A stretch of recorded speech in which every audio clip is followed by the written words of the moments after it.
One of the big things we're going to focus on during this course is how body position can help improve our traction. Now in the last course we looked a lot at how body position can help us turn better.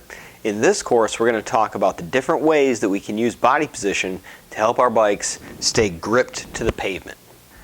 The concept of traction on our motorcycles is probably something we're all familiar with. In this course we're going to focus mainly on rear traction. Front traction has its own place in Ride University's course structure, but for this course we're going to talk about rear traction. When we start to talk about traction, we need to put some constraints around it. We need to know when are we going to lose traction, and when we do, what's going to happen and what can we do to combat that. So one of the things that I just want to start off with is to introduce the traction scale. The traction scale is a relationship between lean angle and throttle position. On the lean angle side of things, we have a 0 to 100 point scale. That 100 points of lean angle being our maximum lean angle, because we know that's finite. And on the throttle side of things, we've got the same 0 to 100 points scale, and that's pretty easy to define.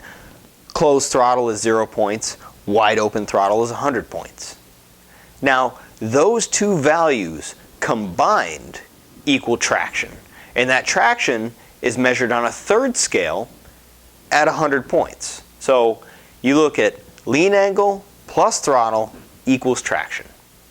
Now, if we ever get to a point where our lean angle and throttle combined equals more than 100 points, that's going to result in a loss of traction.